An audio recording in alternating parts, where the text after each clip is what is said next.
అంగవైకల్యం అతని టాలెంట్కు అడ్డు రాలేదు. చేతులు లేవనే బాధ అతనికి అస్సలే లేదు.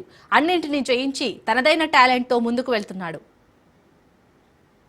కాళ్ళు చేతులు చక్కగా ఉన్నా ఏ పని చేయకుండా ఖాళీగా ఉంటారు కొందరు. కానీ ఇప్పుడు మనం చూడబోయే వ్యక్తికి పుట్టుకతోనే చేతులు లేకుండా పుట్టాడు. కాళ్ళు ఉన్న అంగవైకల్యం వలన సరైన క్రమంలో లేవు. అయినా సరే అతను కృంగిపోలేదు. సొంత వ్యాపారంతో జీవనం కొనసాగిస్తూ ఇతరులకు ఆదర్శంగా నిలుస్తున్నాడు కర్నూలుకు చెందిన రవి. అంతేకాదు చదువులోనూ ఏమాత్రం తీసిపోకుండా డిగ్రీ పూర్తి చేశాడు. శ్రీశైల క్షేత్ర పరిధిలో తాను అనుకూలంగా తయారు చేసుకున్న 2 వీలర్తో అగరబత్తీల వ్యాపారం నిర్వహిస్తూ అందరికీ ఆదర్శంగా నిర్వహిస్తున్నాడు.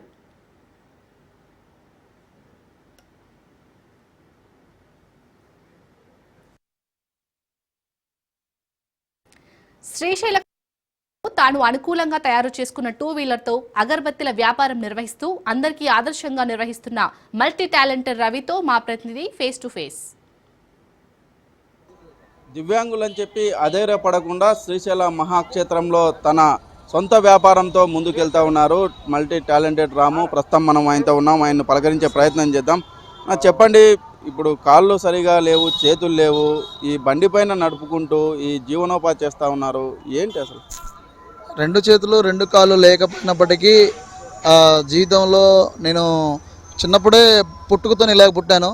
చిన్నప్పుడు చాలామంది తను ఏం చేసుకోలేడు కదా, చంపేయచ్చు కదా అని చెప్పారు. కానీ ఈరోజు చాలా వరకు నాకు నేను పోషించుకోవడంలో నాకు చాలా గర్వంగా ఉంది. చాలామంది భిక్షాటన చేస్తూ ఉంటారు అన్నీ ఉండి కూడా. బట్ నాకేంటంటే 2 చేతులు 2 కాళ్ళు లేకపోయినా డిగ్రీ బీకామ్ చేశాను. 99% వికలత్వం ఉందని జాబ్ ఇవ్వలేదు. కానీ నేను ఏదో ఒక రకంగా జీవితంలో ముందుకు వెళ్ళాలి అన్న ఉద్దేశంతో డ్యాన్సర్గా సింగర్గా చేశాను ఒక 10 సంవత్సరాల వరకు. తర్వాత ఇప్పుడు నాకు బాడీ సహకరించక ఈ శ్రీశైల క్షేత్రంలో ఇలాగ అగరబత్తీలు అమ్ముతూ కొంతమంది డోనర్స్ ద్వారాగా ఇలాగ స్కూటీ ఇప్పించుకొని ఈ శ్రీశైల క్షేత్రంలో ఇలాగ సొంతంగా వ్యాపారం చేస్తున్నాను.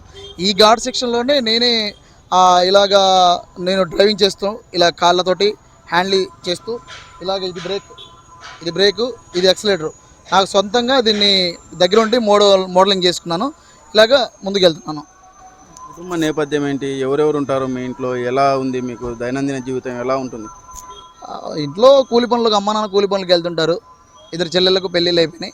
నేను వాళ్ళ దగ్గర డిపెండ్ అవ్వకూడదు, నాకు నేను సొంతంగా ముందుకు వెళ్ళాలన్న ఉద్దేశంతో ఇలాగా సొంతంగా నా స్వతహాగా జీవితంలో ముందుకెళ్తున్నాను. రోజు ఎన్ని అగరబత్తీలు ప్యాకెట్లు అమ్ముతారు, ఎంత బిజినెస్ చేస్తారు, ఎలా ఉంటుంది ఈ వ్యాపారం? భక్తులు చాలామంది కూడా సహకరిస్తున్నారు.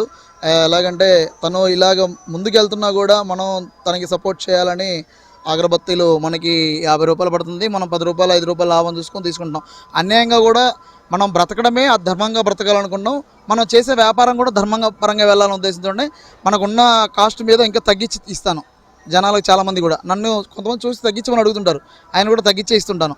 కొంతమంది అతని దగ్గర తగ్గించడం ఎందుకులే, అలాగా ధైర్యంతో గుండె ధైర్యంతో ముందుకెళ్తున్నాడు. నిజంగా కాళ్ళు చేతులు ఉన్న వాళ్ళే బైక్ స్కూటీ తోడడం స్కిడ్ అయి పడిపోతుంటారు. తను చాలా గ్రేట్ అసలు అని చెప్పేసి అలాగా ఆ ఉద్దేశంతో కూడా తీసుకునే వాళ్ళు ఉన్నారు. చాలామంది ఎంకరేజ్ చేస్తూ తీసుకుంటూ, అలాగే గుడిలో ఉన్న వాళ్ళు కూడా ఎవరు మనకి ఆఫీసర్లు కూడా ఎటువంటి అబ్జెక్షన్ పెట్టట్లేదు. ఎందుకంటే అతను అధర్మంగా బ్రతకట్లేదు, ధర్మంగా ముందుకెళ్తున్నాడు కాబట్టి అతని నుంచి మనకి ఎటువంటి ఇబ్బంది ఉండదు కదని కూడా చూసిచ్చున్నట్టు వెళ్ళిపోతున్నారు. అందుకు కూడా దేవస్థానం కమిటీ వాళ్ళందరికీ కూడా కృతజ్ఞతలు. అలాగే శ్రీశైల భ్రమరాంబిక సమేత శ్రీ మల్లికార్జున స్వామి నాకు ఈ గుండె ధైర్యాన్ని, ఈ సంకల్ప బలాన్ని, ఈ యొక్క మనోధైర్యాన్ని ఇవ్వడం కూడా నిజంగా సంతోషం. మీరు ఇప్పుడు ఎన్ని సంవత్సరాలు ఉన్నాయి, ఈ జీవితంలో ఎప్పుడైనా బాధ అనిపించిందా, ఎప్పుడైనా హ్యాపీ అనిపించిందా? ఈ 2 సంఘటనలు చెప్పాలంటే అడిగితే ఏం చెప్తారు?